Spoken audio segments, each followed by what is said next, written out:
Muy buenos días a todos, bienvenidos a un nuevo bloque de Stanley. En el día de hoy vamos a hablar sobre torquímetros, de cómo funcionan y para qué sirven, ¿sí? En el caso de Stanley tenemos tres modelos, uno con encastre de 3/8 que va de 20 Nm a 100 Nm, otro con encastre de media pulgada que va de 40 Nm a 200 Nm y un tercer modelo que también es de media pulgada pero de mayor capacidad que va de 70 Nm a 340 Nm. Pero para hablar de cómo funcionan, primero vamos a hablar para qué sirven. Como pueden ver, este aparato negro es algo muy básico, pero que nos ilustra y nos representa un poco cómo cada vez que nosotros cargamos a un bulón, ¿sí?, a un tornillo, etcétera, en una estructura, el mismo va a sufrir cargas que pueden llegar a producir deformación y hasta rotura del mismo. ¿Qué tipo de deformación?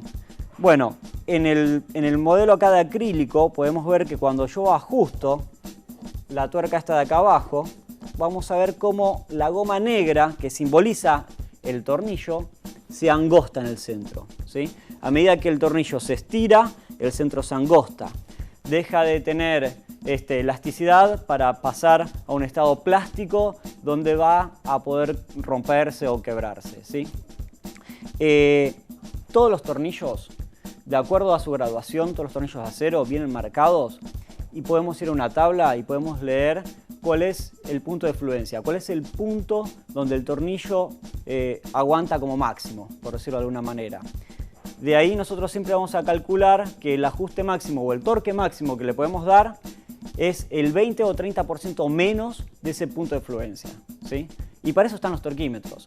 Claro, en estructuras simples, donde no ponemos en riesgo nada o peligro, no lo vamos a utilizar.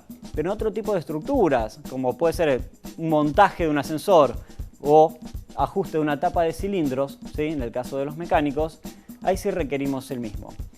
¿Cómo sabemos cuánto torque le tenemos que dar?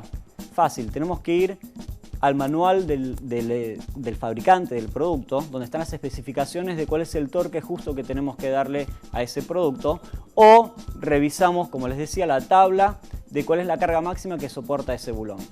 Vamos a hablar de cómo aplicar el torquímetro en el tornillo. Antes de comenzar con las pruebas técnicas, vamos a hablar un poco sobre las características básicas del torquímetro.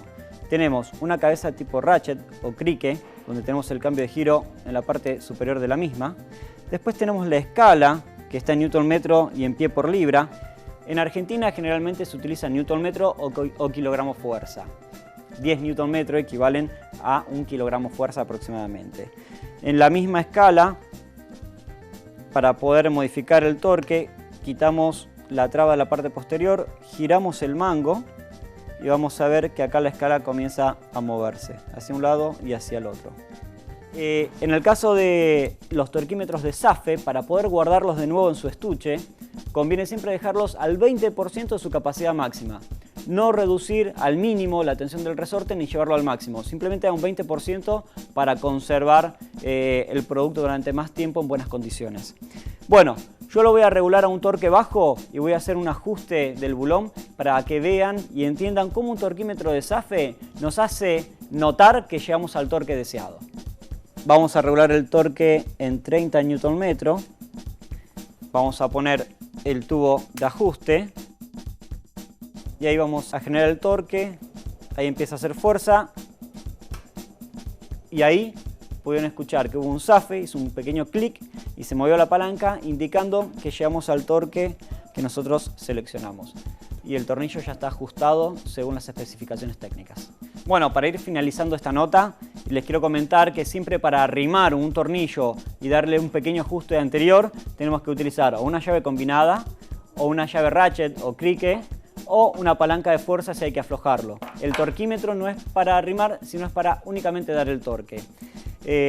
Otro comentario es que el producto lo pueden conseguir en cualquier ferretería industrial del país o home center, y que si tienen que hacer un cálculo realmente de estructuras, siempre hay que requerir a un especialista, que en este caso sería un ingeniero. Desde ya muchísimas gracias, nos vemos en la próxima.